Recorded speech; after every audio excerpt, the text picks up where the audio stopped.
Mais je crois que c'est un message qui est non seulement d'actualité, mais plus que ça, qui est un message prophétique pour aujourd'hui. Et mon message s'intitule « Israël et les temps prophétiques ». Et je voudrais que tu le dises avec moi. Israël et les temps prophétiques. On prie ensemble et on entre dans ce message. Père, je te remercie pour ta parole qui est vivante, qui est puissante, qui est vivifiante, qui est une parole de révélation dans les temps dans lesquels nous vivons. Et la parole de Dieu nous éclaire, c'est une lampe dans les ténèbres, dans les temps que nous vivons, troublés. Ta parole va nous donner, c'est entre Dieu, de quoi voir et avancer. Je prie que tu donnes l'inspiration maintenant et l'onction maintenant pour prêcher cette parole. Nous demandons cela et nous parlons cela dans le nom de Jésus. Et tous ensemble, nous disons Amen, Amen et Amen. Alors, le 7 octobre dernier, le Hamas a attaqué Israël sur son propre territoire. C'était une attaque surprise d'une ampleur sans précédent qui a été lancée à partir de Gaza, de la bande de Gaza. Et cette attaque a eu lieu par terre, par mer et par air, en plein Shabbat, qui est un jour de repos pour les Juifs. En ce jour de repos, où tu dois te souvenir et prendre plaisir en l'Éternel, où tout s'arrête, par surprise, cette attaque a eu lieu. Il y a eu, d'après les médias, mais a priori, ça serait même plus important que ça, il y a eu plus de 1200 morts, et en majorité des civils. Le Hamas, en plus de faire des morts, a enlevé environ 150 Israéliens, où il y a des étrangers, il y a aussi des binationaux là-dedans, et parmi lesquels il y a nombreuses personnes qui sont des femmes, des enfants, des vieillards, et on a vu des images qui sont terrifiantes. D'enfants, de bébés même israéliens, qui étaient là, pris comme boucliers. Et depuis la création de l'État d'Israël, c'est-à-dire en 1948, c'est l'attaque la plus meurtrière qu'il y a eu. Et le nombre de morts en 3 jours dépasse celui donc le nombre de morts en 3 jours dépasse le nombre de morts des 20 dernières années dans l'État hébreu. Donc c'est quelque chose qui n'a jamais eu lieu auparavant, une attaque sans précédent. Alors, pour ceux qui ne savent pas, c'est quoi le Hamas ? Le Hamas prône la destruction de l'État d'Israël et l'instauration d'un État islamique palestinien sur tout le territoire d'Israël. Alors, c'est une organisation qui appelle à la guerre, au djihad, mais dans le sens de guerre, contre les Juifs. Il y a une détestation profonde des Juifs chez le Hamas. Et ce qu'ils veulent, c'est l'anéantissement de l'État d'Israël et même du peuple juif, la disparition de cet État. C'est rien de plus et rien de moins que cela. Alors, sur le plan géopolitique, le Hamas est considéré comme un allié proche du Hezbollah. D'accord, donc cette organisation au niveau du Liban. Et c'est également un allié proche de l'Iran. Donc le Hezbollah et l'Iran fournissent de l'armement et du financement au Hamas. Et les amis, ce qui a pris place ici, et ce qui occupe et a occupé l'actualité, c'est bien plus qu'une guerre physique. Il y a une opposition qui est spirituelle. Il y a une opposition qui se joue dans le monde spirituel. C'est une guerre qui est spirituelle avant même d'être une guerre physique. Parce qu'il y a des personnes qui sont animées de puissance mauvaise, de puissance de ténèbres, ces personnes ont la volonté d'attaquer le peuple qui porte le nom de Dieu, c'est-à-dire Israël. Israël porte dans son ADN, dans son histoire, dans son vécu, le nom même de Dieu. Et il y a une volonté, au-delà d'une guerre physique, de combattre Dieu lui-même, sous l'inspiration de puissances mauvaises. Et alors l'évangile de Luc, au chapitre 21, nous dit quelque chose de très important. Évangile de Luc, et on va le lire ensemble, chapitre 21, verset 27. Alors on verra le Fils de l'homme venir sur une nuée avec beaucoup de puissance et de gloire.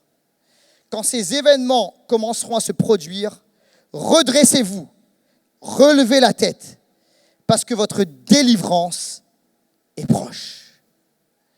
Alors, ça ne dit pas, lorsque vous verrez ces événements se produire, soyez dans la crainte, tremblez, enfermez-vous, soyez dans le désespoir. Ne prenez plus les transports. Ça dit ceci, le Fils de l'homme, c'est-à-dire Jésus, va venir sur les nuées avec beaucoup de puissance et de gloire. Et surtout, levez les yeux, levez la tête, parce que votre délivrance est proche. Et en fait, ces événements annoncent quelque chose d'important. C'est que le retour de Jésus est plus proche que jamais. Et en tant qu'Église, nous devons considérer ces choses et être vigilants et être alertes. Est-ce que je peux entendre un amen à cela? Alors, avant d'aller plus loin, je voudrais poser quelques bases. Attention. Attention à ne pas faire d'amalgame et à bien faire les distinctions. Et je veux le dire tel quel. La majorité des musulmans cherchent Dieu et ne sont pas d'accord avec ce qui s'est produit. C'est très important de le dire. Moi, j'ai des amis musulmans. Et ils sont effarés par ce qu'ils ont vu. J'ai discuté avec quelqu'un qui me dit, mais c'est terrible, ça c'est tout sauf Dieu. Et ils ne sont pas d'accord. Et c'est des gens qui sont honnêtes dans leur démarche et qui cherchent Dieu réellement. Donc, je fais une distinction entre la majorité des musulmans et ces personnes-là qui sont animées de méchanceté et d'esprit méchant.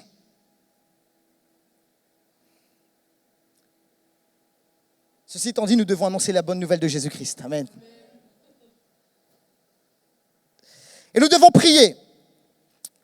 Nous devons prier pour ceux qui ont perdu des proches. Nous devons prier pour que ceux qui ont été capturés soient ramenés à la maison au nom de Jésus. Et nous devons aussi saisir qu'il s'agit des signes des temps de la fin. Alors, certains m'ont demandé, parce qu'on a prié la semaine dernière, Laurent, pourquoi l'Église doit bénir Israël? Et pourquoi est-ce qu'il y a cette affection de l'Église pour le peuple d'Israël? Alors, je voudrais te donner quelques clés rapidement. L'Église est greffée sur Israël et elle est rendue participante de la racine. C'est très important de le comprendre. Le tronc, la racine, c'est Israël. Et en tant que non-juifs, nous sommes des branches qui ont été greffées au tronc qui est Israël. Et ça, c'est dans la Bible. Romains chapitre 11, c'est dans le Nouveau Testament. 11, 17, 20. Mais si quelques-unes des branches ont été coupées, et si toi qui étais un olivier sauvage, tu as été greffé parmi les branches restantes, tu es devenu participant de la racine et de la sève de l'olivier, ne te vante pas aux dépens de ces branches. Si tu te vantes, sache que ce n'est pas toi qui portes la racine, mais que c'est la racine qui te porte. Tu diras alors, des branches ont été coupées afin que moi je sois greffé. C'est vrai. Elles ont été retranchées à cause de leur incrédulité et toi, c'est par la foi que tu subsistes. Ne fais pas preuve d'orgueil, mais aie de la crainte. Alors très clairement, on ne doit pas être orgueilleux. Et le Seigneur nous dit ceci, qu'on doit au contraire même reconnaître que nous avons été greffés à Israël. Et donc nous bénissons Israël pour cela. Est-ce que je peux entendre un amen? Autre chose, le salut vient des Juifs. Le salut vient des Juifs. Jésus l'a dit clairement, Jean chapitre 4, verset 22. Vous adorez ce que vous ne connaissez pas. C'est ce qu'on était avant. Hein? On ne connaissait pas Dieu. Mais regardez ce qu'il est écrit. Nous adorons ce que nous connaissons, car le salut vient des Juifs. Ok? Les Juifs ont porté la Torah, ils ont porté le salut, ils ont porté la bonne nouvelle, ils ont porté la loi et les prophètes. Et donc, nous remercions, nous bénissons le peuple juif pour cela. Est-ce que je peux entendre un amen? Et aussi et surtout, le peuple juif se tournera vers son Messie, Yeshua, Mashiach, Jésus-Christ le Sauveur, le Messie. Ça va arriver, les amis. Romains chapitre 11, verset 26. Et ainsi tout Israël sera sauvé, alléluia. Comme le dit l'Écriture, le libérateur viendra de Sion et il écartera de Jacob les impiétés. Alors vous savez, lorsque je parle avec des amis qui sont juifs, et je leur dis, ah, on bénit Israël, ils me regardent avec des grands yeux. Moi, j'ai un ami juif qui s'appelle Raphaël. Et un jour, on habite dans le même coin, Et un jour, c'était pendant le Covid, en fait, on sortait nos enfants ensemble. Vous savez, on avait une heure, je crois, où on pouvait sortir les enfants. Et on se retrouvait dans le parc. On a un parc dans notre résidence. On se retrouvait dans le parc et puis on a commencé à sympathiser. Et puis, à un moment, il m'a dit, tu sais, j'ai quelque chose à te dire. Je me sens confiant, j'en parle pas trop, etc. Je suis discret par rapport à ça. Il me dit, tu sais, je suis juif. Et là, je dis, mais c'est génial. Il dit, quoi? Et je dis, écoute, moi, je suis chrétien. Je suis protestant évangélique, je suis pasteur. Il me dit, d'accord, il ne comprend pas. Il dit, nous, on bénit Israël. Ah ouais? Il dit, on prie pour Israël, on aime Israël. Ah ouais? Et en fait, on est devenus super amis. Et maintenant, je connais ses parents, etc. Et quand j'arrive, c'est vous qui portez la bonne nouvelle. Et je dis, on bénit Israël. Alors, vous savez, ils sont touchés lorsqu'on dit, on bénit Israël et on porte Israël. Alléluia. Israël a des amis, c'est l'église de Jésus-Christ. Alléluia. Amen. Amen. Alléluia. Alors ça, c'est quelques bases que je voulais établir avant d'aller plus loin, mais je voudrais qu'on revienne vraiment maintenant au sujet qui nous concerne aujourd'hui. Israël et les temps prophétiques. En fait, vous savez, Israël nous donne l'heure. C'est l'horloge prophétique. Et c'est important de sonder les prophéties qui concernent Israël parce que c'est la prophétie par excellence. Et ça nous montre en quelle période nous sommes. Où sommes-nous à l'échelle du temps selon Dieu? Quelle heure est-il à l'horloge de Dieu? Et c'est important de comprendre parce qu'on sait comment se positionner, on sait comment prier, on sait comment agir. Et je voudrais qu'on aille dans ces choses. Et mon premier point est le suivant. Est-ce que vous êtes toujours est-ce que vous êtes bien avec moi? Et je voudrais qu'on puisse aller c'est important dans ces choses-là. C'est peut-être un peu plus de la viande spirituelle, mais c'est important d'aller dans ces choses-là et d'en parler. Mon premier point est le suivant, les étapes des temps de la fin. Alors, on va regarder ensemble aux étapes des temps de la fin. Alors, ça va apparaître à l'écran. Je voudrais vous donner quelques événements importants qui concernent les temps de la fin. Ce que la Bible appelle la doctrine de l'eschatologie, la fin des temps, le retour de Jésus. C'est important de comprendre quelles sont les grandes étapes. OK? Et puis après, on va aller un peu plus en profondeur. Alors, la première grande étape, en ce qui concerne les temps de la fin, ce sont les signes des temps de la fin. Il y a des signes, Jésus en a parlé, qui annoncent, ça y est, on entre dans ce qu'on appelle l'ère des temps de la fin. OK? On va en parler. Il y a ensuite, alors ça dépend des théologiens, des compréhensions théologiques, alors j'ai mis les deux ensemble, l'enlèvement de l'Église et ou à quel moment, etc., la grande tribulation. D'accord? La Bible parle de 7 ans de tribulation, d'accord? Et aussi, la Bible parle de l'enlèvement de l'Église. Et tout à l'heure, dans la voiture, je révisais mon message avec les enfants. Et je leur parlais, vous savez, c'est important d'enseigner nos enfants. Et en plus, quand c'est un peu science-fiction, ils aiment bien. OK? Alors j'ai dit, vous savez, il va y avoir l'enlèvement de l'Église. L'enlèvement de l'Église, c'est quoi ça, papa? C'est ce qui va se passer. En fait, on va être enlevé dans les airs comme ça à la rencontre de Jésus sur les nuées, sur les nuages. Ah ouais? Mais comment ça va se passer? Et alors, il y a ma fille qui commence à mettre des théories en place. Moi, je pense que Jésus, il va venir, il va faire comme un espèce de grand tourbillon. Et en fait, on va être emporté dans ce tourbillon et on va être enlevé, etc. Mais tu veux dire, papa, on va vraiment s'envoler? Et c'est trop cool! Et la Bible parle de ça, d'accord? Et la Bible parle aussi de ces temps-là de difficulté qu'on appelle la grande tribulation. C'est 7 ans, ok? Et le retour, autre étape, le retour de Christ et la bataille de l'Armageddon. Je n'ai pas le temps de développer. Pour tous ceux qui étaient au cours de doctrine, on a vu ça en détail, d'accord? Pour les autres, un jour viendra à notre cours, ok? L'année prochaine, exactement. Le retour de Jésus, Jésus va revenir, il va y avoir cette bataille de l'Armageddon, la Bible en parle, etc. Et après le millénium, 1000 ans de paix, et ensuite ce qu'on appelle le dernier acte, Satan sera relâché pour un très court temps, puis consigné, jugé, jeté, etc. à la fin des temps, la fin des fins. Ok? Alors, où sommes-nous? Nous sommes très clairement, en ce moment même, dans les signes des temps de la fin. Jésus en a parlé dans Matthieu 24 et dans Luc 21. Et il parle de plusieurs signes, ok? Ça va apparaître à l'écran. Amplification des tremblements de terre, des inondations gigantesques, des cyclones, des sécheresses épouvantables. On parle du dérèglement climatique, etc., des choses qui se passent. Et la Bible en parle, ok? Des pestes, des épidémies. Je crois qu'il y a eu 2-3 trucs qui sont passés récemment. Les famines, L'augmentation des révolutions, des menaces de guerre et des guerres. Pas loin de chez nous, là, on entend parler de ça, hein? Il y a un conflit a priori en Europe. On pensait être débarrassé de tout conflit et on voit qu'à notre porte, on entend des guerres, des bruits de guerre, etc., des révolutions et tout. La persécution des chrétiens, ça frappe fort contre les chrétiens dans le monde. Et on aura l'occasion d'avoir, vous savez, l'organisation Portes Ouvertes qui nous parle de la réalité des chrétiens. Il faudra qu'on les réinvite parce qu'il y a bien des réalités, les chrétiens sont persécutés dans le monde. L'abaissement moral, la banalisation du péché, l'abandon de la foi véritable, ce que la Bible appelle l'apostasie. C'est ce qu'on voit autour de nous. On appelle le bien mal, le mal bien. Il y a tout un changement, etc. Il y a une inversion des valeurs et les gens sont perdus. Et il y a des personnes qui poussent par rapport à cela. La Bible en a parlé et on est en plein dedans. En plein dedans. La montée des faux prophètes et des fausses doctrines. Il y a bien des réalités, ça circule.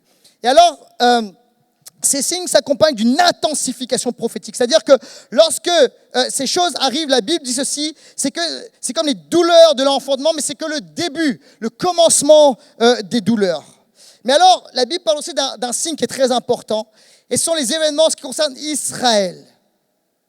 Parce qu'il y a bien des réalités, des signes qui concernent Israël, et les événements en Israël annoncent une accélération prophétique. D'accord ? Et donc là, on est en train de basculer à quelque chose d'autre, une accélération prophétique. Et il y a des signes qui concernent Israël et on va lire ceci ensemble. Matthieu 24, 3, on va beaucoup lire la Bible, ok ? Parce qu'il faut aller dans la parole. Sinon, il n'y a pas de base, il n'y a pas de fondation, on raconte tout ce qu'on veut. Et ça peut être juste un joli film, ça peut être des effets spéciaux, de la science-fiction, mais on va être basé sur la parole. Amen. Matthieu 24, 3 dit ceci. Il s'assit, Jésus, sur le mont des Oliviers. Les disciples vinrent en privé lui poser cette question. Dis-nous quand cela arrivera-t-il et quel sera le signe de ton retour et de la fin du monde. Alors Jésus parle de ce dont je viens de parler, d'énumérer, mais il dit ceci. Au verset 15. C'est pourquoi lorsque vous verrez l'abominable dévastation dont a parlé le prophète Daniel, établie dans le lieu saint, que celui qui lit fasse attention. Alors que ceux qui sont en Judée, les questions d'Israël, s'enfuient dans les montagnes. Que celui qui sera sur les toits ne descende pas pour prendre ce qui est dans sa maison. Que celui qui sera dans les champs ne retourne pas en arrière pour prendre son manteau. Malheur aux femmes qui seront enceintes et à celles qui allaiteront durant ces jours-là. Ils ont pris des bébés. Priez que votre fuite n'arrive pas en hiver, ni un jour de sabbat. Car alors la détresse sera si grande qu'il n'y en a pas eu de pareil depuis le commencement du monde jusqu'à présent et qu'il n'y en aura jamais plus.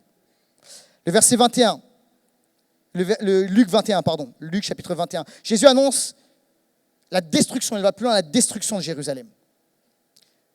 Il faut comprendre ce qui va se produire et pas être naïf.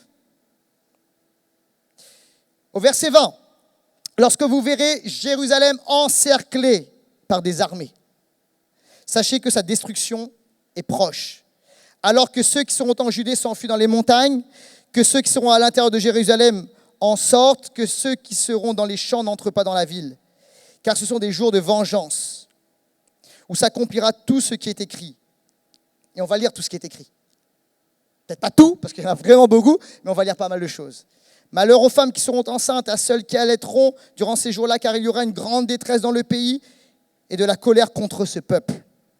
Ils tomberont sous le tranchant de l'épée. Ils seront emmenés prisonniers dans toutes les nations. Et Jérusalem sera piétinée par des non-juifs jusqu'à ce que la période accordée aux nations prenne fin. Merci Seigneur, il y aura une fin à cela. Alors Jésus a annoncé clairement que même les choses, bibliquement, si on lit les Écritures telles qu'elles sont, il semble que ça va même aller plus loin. Ça va même aller plus loin. Et on ne doit pas être naïf par rapport à cela. On doit être averti et être vigilant par rapport à cela. Et je crois que ce qu'on vient de vivre il y a quelques jours et dans les temps dans lesquels on est en train de passer un basculement. Il y a quelque chose qui s'est enclenché maintenant. Et on est entré dans un temps nouveau, dans une saison nouvelle. Il y a une amplification prophétique, il y a une accentuation, une accélération prophétique. Et on est dans ces temps-là. Mais il y a une bonne nouvelle. Il y a une bonne nouvelle. Il y a toujours une bonne nouvelle. Tourne-toi vers ton voisin, dis on prêche l'évangile, c'est la bonne nouvelle. Oui, dans les temps de la fin, la Bible nous avertit, les ténèbres vont s'épaissir. Il faut être conscient de cela. Mais, oh, la lumière, elle brille dans les ténèbres. Quand les ténèbres sont là, présents, bien épais, la lumière est d'autant plus visible. Et ici, là, il y a des gens, et là, vous êtes porteurs de la lumière de l'Évangile. Et ce que dit la Bible, c'est que dans ces temps de la fin, parmi les signes des temps de la fin, oui, il y a des choses négatives, il y a des choses difficiles, etc. Mais il y a une bonne nouvelle. La Bible enseigne ceci, c'est que dans les temps de la fin, il va y avoir un réveil sans précédent dans le monde, alléluia. Et il va y avoir une effusion de l'Esprit sans précédent, alléluia. Et alors que, vous savez, on était en train il y a bien des mois en arrière, on préparait la conférence, Seigneur, on priait pour quel doit être le thème de la conférence. Et on a reçu ceci, effusion. Ces choses, ce n'était pas encore produit, on ne savait pas que ça allait se produire. Moi, Seigneur, c'est le temps de l'effusion, du déversement du Saint-Esprit, du grand réveil, alléluia. Et je crois qu'on est dans les temps prophétiques. Et les amis, on était dans 3 semaines de jeûne et prière. Ça s'est produit juste après. Et là, on est dans un temps d'effusion, de déversement. Je crois que, sans le faire exprès, mais nous avons senti les vibrations du cœur de Dieu prophétiquement. Et nous sommes alignés avec ce que Dieu est en train de faire actuellement. Et oui, il va y avoir un déversement sans précédent, avec des conversions massives, avec des cœurs transformés, changés. C'est ce que la Bible nous enseigne. On lit ceci ensemble. Il est écrit dans Matthieu 24, 14. La bonne nouvelle, cette bonne nouvelle du royaume sera prêchée dans le monde entier pour servir de témoignage à toutes les nations. Alors viendra la fin. Alléluia. Et vous savez, Internet, oui, on parle souvent Internet en négatif, ça a du négatif évidemment, mais je crois que aussi grâce à Internet, les réseaux sociaux et toutes sortes de choses, Dieu utilise cela également comme un moyen de propagation de l'Évangile à travers le monde entier. Alors on ne va pas gêner, il y a ton mari qui travaille à EMCI TV maintenant, je crois, alléluia, et alors on va pas gêner, on va prêcher l'Évangile, on va aller dans les endroits les plus reculés, mais on va se servir également d'Internet et de tout ce que Dieu nous donne, Facebook, Twitter, X, maintenant on dit... D'accord. Instagram, il faut que je me mette sur TikTok, il paraît maintenant aussi, parce que ça a du fruit. On veut prêcher l'évangile et les cœurs seront touchés, transformés, sans peur. Alléluia. Amen. Et l'équipe de Franck, l'équipe d'évangélisation, ils sortent dans la rue, ils vont prêcher l'évangile et vous êtes en train de bien faire parce que vous êtes dans la volonté de Dieu. Amen. Et avec cela, il va y avoir un déversement du Saint-Esprit. Et moi, je prie pour plus de la présence et de la gloire du Saint-Esprit dans ma vie, sur l'Église, avec des signes, des prodiges, des miracles. Dites amen à cela. Dieu veut t'utiliser pour cela. Écoute-moi bien, je crois que dans les derniers temps, ce ne sera pas, vous savez, des Superman. Ce ne sera pas des grands noms, ce sera des gens ordinaires comme vous et moi, mais avec un Dieu extraordinaire. Parce que le Seigneur a dit ceci, dans les derniers temps, après je répandrai mon esprit sur toute chair. Sur toute chair, c'est toute chair. Amen. Et alors les jeunes hommes, les jeunes filles, les vieillards, etc. prophétiseront, auront des songes. Et ce sont des personnes ordinaires, remplies du Saint-Esprit extraordinaire, qui vont accomplir l'extraordinaire de Dieu. Partout où nous allons, quelqu'un a dit amen à cela. Dieu veut t'utiliser. Laisse-moi entendre un amen, un alléluia et les applaudissements. Alléluia. Amen. Alléluia, amen. C'est le temps de la moisson. Et les champs sont blancs. Récemment, j'étais à un événement avec un frère de l'église. Vous connaissez Marvin? Ouais. J'étais à un événement avec lui et on était à un événement. C'était un tournoi de combat, on va dire, d'accord? C'était très retransmis à la télé, on a entendu parler. Bref. Et là, je suis avec Marvin et on y est ensemble et c'est extraordinaire. Il a ton cœur, Franck. C'est un évangéliste. Alors, vous voyez Marvin, comment grand, costaud, etc. Et vous voyez Marvin sans peur, et ben je vous dis, il est vraiment sans peur. On était assis à une rangée comme ça, alors il était là en train d'encourager, ouais, et tout, il donnait des conseils de combat et tout. Puis il y a la rangée qui est là, il achète du popcorn pour toute la rangée. Et après il arrive, il prêche l'évangile aux gens. Il leur prêche Jésus, il donne des versets bibliques, etc. Jésus, et puis il arrive, et puis il encourage le combat, et il parle de Jésus. Et les gens, c'est incroyable, je vous assure. Et les gens sont là, oui, je connais le verset biblique, etc. Puis il dit Jésus, et il prêche, extraordinaire. Et moi, je crois que Dieu va utiliser des personnes ordinaires.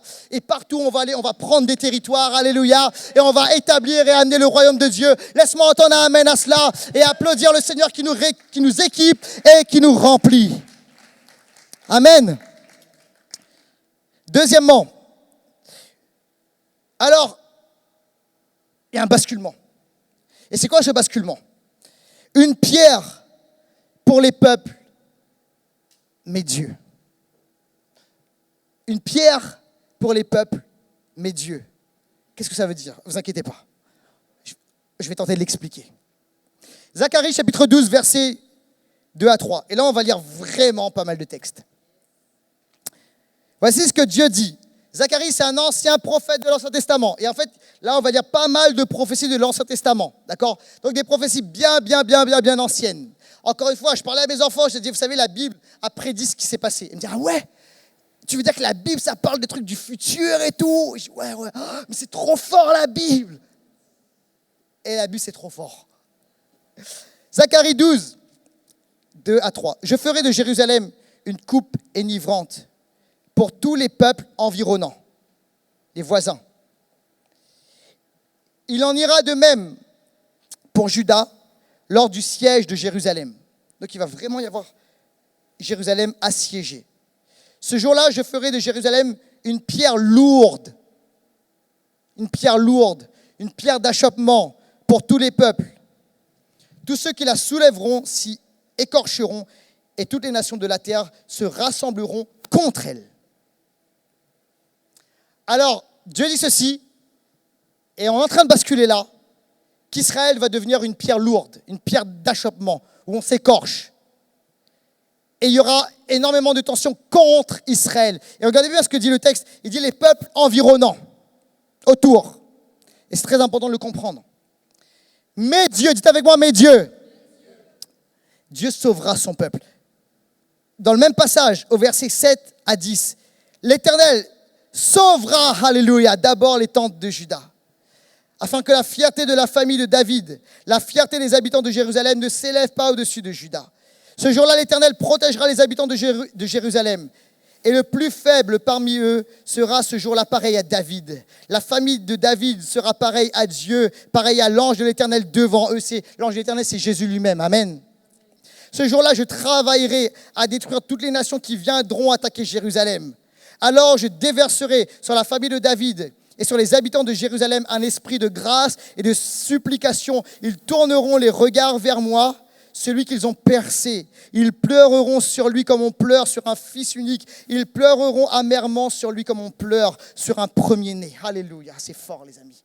Et à ce moment-là, et moi je crois que ça va arriver, il est question dans la Bible du grand jour de l'Éternel, ou le jour de la colère de l'Éternel. Et je crois que c'est le jour de l'Armageddon.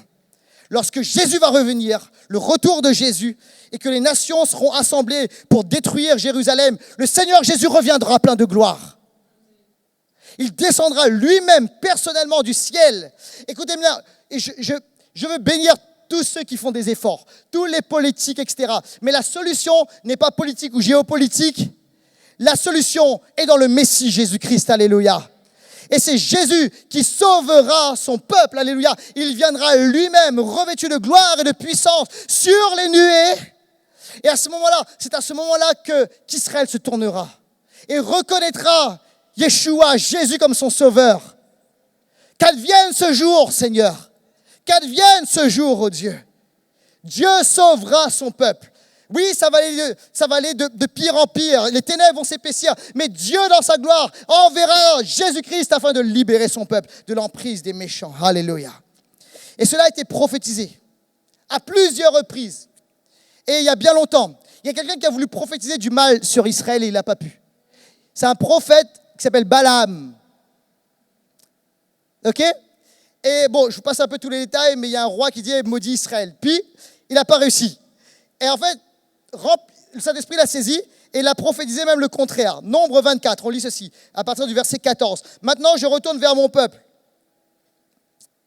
Viens, je vais t'annoncer ce que ce peuple fera au tien dans l'avenir. » Alors là, Balaam, il dit « Voici ce qui va se passer contre ton peuple, toi, Balak. » Balaam prononça son oracle. Déclaration de Balaam, fils de Béor. Déclaration de l'homme qui a l'œil ouvert, c'est-à-dire qui est prophétique, qui voit. D'accord, il voit dans l'esprit, il a une vision. Déclaration de celui qui entend les paroles de Dieu. Je le vois, mais non pour maintenant. Je le contemple, mais non de près. Tout ça, ça veut dire quoi? Non de près, ça veut dire, en hébreu, il y a une dimension, non de près, ça veut dire dans les temps de la fin. D'accord? Dans les temps de la fin. Voici ce qui arrivera dans les temps de la fin. Un astre sort de Jacob, un sceptre s'élève d'Israël. Il transperce les flancs de Moab et renverse tous les descendants de Seth. Ils seront maîtres d'Édom, ils seront maîtres de Séhir, ses ennemis. Israël manifeste sa force, celui qui sort de Jacob règne en souverain, il fait mourir ceux qui s'échappent des villes. Alors, les peuples qui sont décrits ici, on en a lu Moab, Édom, etc., sont des peuples qui sont, c'est très important de le comprendre géographiquement, qui sont à l'est d'Israël. À l'est. Alors, vous regarderez à la maison, vous prendrez une carte, d'accord, vous tapez carte du Moyen-Orient, et vous allez voir qui sont les peuples, les nations à l'est d'Israël. Vous verrez. Et ça parle d'un astre qui sort de Jacob. Un sceptre s'élève d'Israël. Il est question du retour de Jésus, les amis. Et alors, ce prophète qui était mauvais n'a pas pu prophétiser autre chose que Jésus va revenir et il défendra son peuple. Est-ce que vous êtes avec moi? Ça, c'est le turfu, hein, comme dit. Abdias, chapitre 1. Ce jour-là, déclare l'Éternel, je ferai disparaître d'Édom, les sages, de la montagne d'Ésaü, l'intelligence. Tes guerriers, Théman, seront dans une telle épouvante que tous les habitants de la montagne d'Ésaü mourront dans le carnage. À cause de ta violence écoutez bien, c'est très important, contre ton frère Jacob.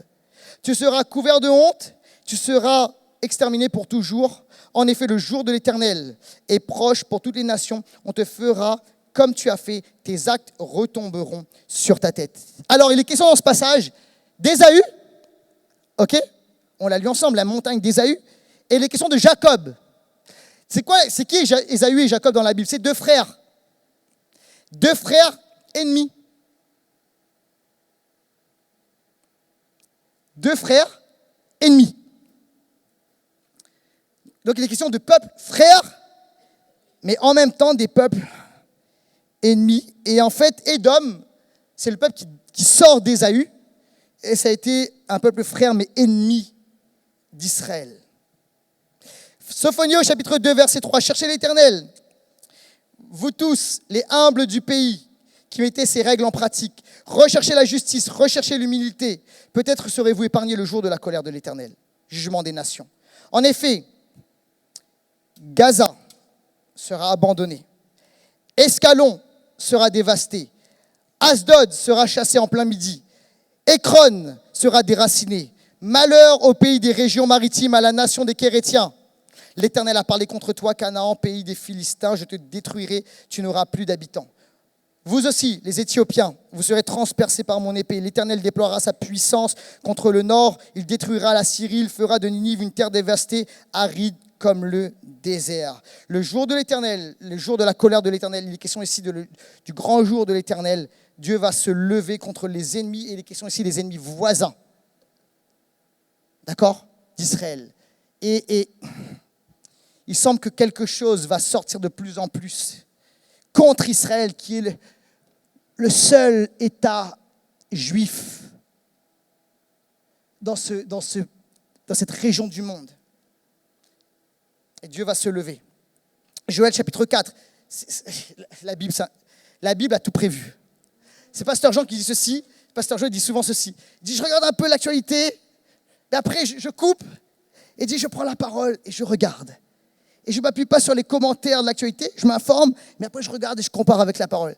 Pasteur Jean a bien raison, quel homme sage. Parce que la Bible a tout expliqué. Joël chapitre 4, verset 1. En effet, durant ces jours, à ce moment-là, quand je ramènerai les déportés de Juda et de Jérusalem, je rassemblerai toutes les nations, je les ferai descendre dans la vallée de Josaphat. Là, j'entrerai en jugement avec elles au sujet de mon peuple d'Israël, mon héritage, qu'elles ont dispersé parmi les nations, et au sujet de mon pays qu'elles se sont partagées.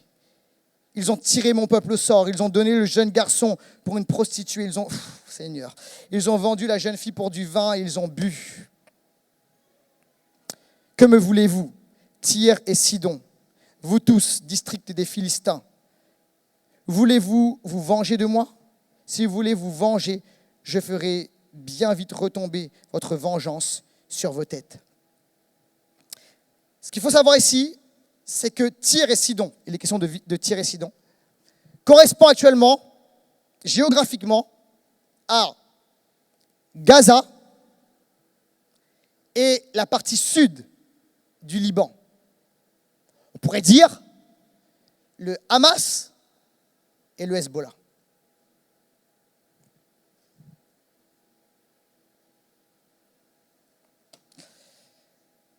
Et les deux travaillent ensemble, les deux organisations sont conjointes. Le Hamas et le Hezbollah. Ézéchiel 38, 3 à 6. Tu annonceras, voici ce que dit le Seigneur l'Éternel. Je m'en prends à toi, Gog, prince de Roche, de Méchec et de Toubal. Je t'entraînerai et je mettrai un crochet à tes mâchoires. Je te ferai sortir, toi et toute ton armée, chevaux et cavaliers. Tous habillés, magnifiquement assemblés, nombreuses, portant le grand et le petit bouclier, maniant tous l'épée. Ceux de Perse, d'Éthiopie et de Pout les accompagneront, portant tous le bouclier et le casque. Je ferai sortir Gomer et toutes ses troupes, la communauté de Togarma, à l'extrême nord, et toutes ses troupes, ces peuples nombreux qui t'accompagneront. Alors il est question ici de Gog, qui est le prince de Magog. Il est question ici des peuples situés au nord d'Israël, d'accord, au Moyen-Orient. Et au nord, qu'est-ce qu'on trouve? On trouve l'Iran. On trouve l'Iran. Et ce qu'on a vu là, ces derniers jours, c'est que lorsqu'Israël a été attaqué, des responsables politiques en Iran ont fait la fête. Et ils ont proclamé des paroles de mort contre Israël et contre les Américains. Pourquoi? Parce qu'il y a énormément d'Américains évangéliques qui soutiennent Israël.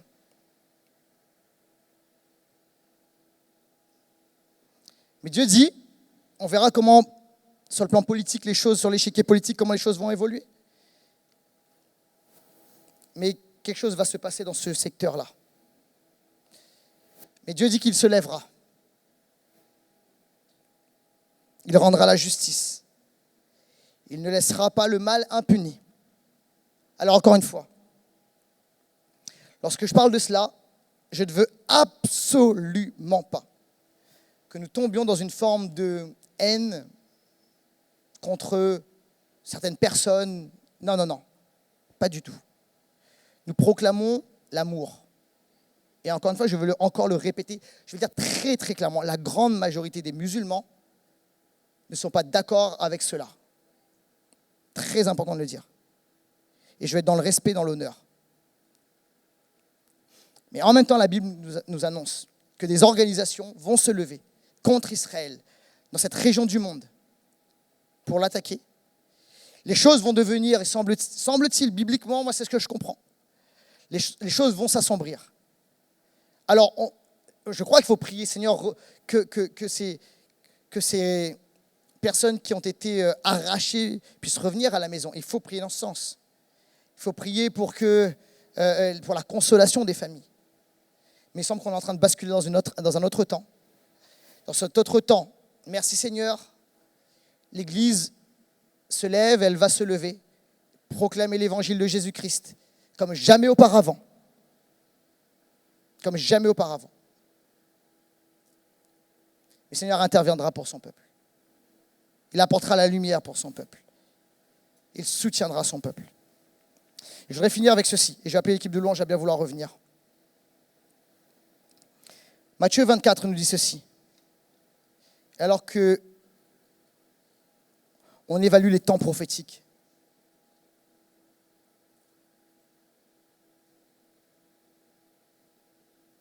Matthieu 24, 42.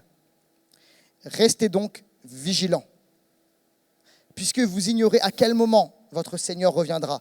On n'a pas la date exacte. Personne là, ok? Des fois, il y a des gens qui disent « Ah, moi, je sais quand... » Non, on fait les calculs, etc. Je connais le jour précis, etc. Non. On recherche, on est vigilant, on sent que les choses s'accélèrent. Mais on ne sait pas exactement. Vous le savez bien, si le maître de la maison savait à quelle heure de la nuit le voleur doit venir, il resterait bien éveillé et ne laisserait pas percer les murs de sa maison. C'est pourquoi aussi, tenez-vous prêts, tenez-vous prêts. Car le Fils de l'homme viendra à l'heure où vous n'y penserez pas. Donc il y a cet appel de Dieu aujourd'hui à la vigilance et à être plus que jamais réveillé. Plus que jamais réveillé.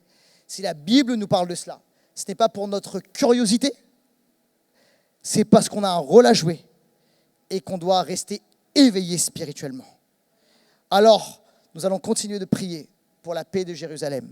Nous allons également prier pour les peuples afin qu'ils rencontrent le Seigneur Jésus-Christ. Nous sommes établis dans l'amour, rien d'autre que l'amour. Notre guerre, ce n'est pas une guerre qui est physique, elle n'est pas contre la chair et le sang, elle est contre les puissances, les autorités dans le monde spirituel, dans l'invisible. Nous n'avons pas à lutter contre autre chose que cela. Alors nous luttons comment ? Par la prière, par le témoignage de Jésus-Christ, en nous levant, par la puissance du Saint-Esprit qui est en nous, en sondant les Écritures et en amenant la vérité. Mais nous sommes plus que jamais entrés, c'est sûr, on était déjà, mais on est plus que jamais rentrés dans les temps de la fin. Et même, je crois que nous sommes en train d'entrer dans autre chose, dans un basculement, dans la prochaine étape. Alors le Seigneur nous dit ceci, pour pas qu'on ne doit pas avoir peur, on ne doit pas craindre. Ça n'a rien à voir avec ça. La Bible dit plus de 300 fois, n'aie pas peur, n'aie pas peur, n'aie pas peur. Ce n'est pas avoir peur, c'est qu'on doit au contraire se lever et plus que jamais y aller avec la puissance de notre Dieu, avec l'onction du Saint-Esprit. Nous avons tout reçu en lui et par lui et nous avons un rôle à jouer dans ces temps. Que l'Église qui y croit dise un Amen à cela et applaudisse le Seigneur pour sa parole. Amen.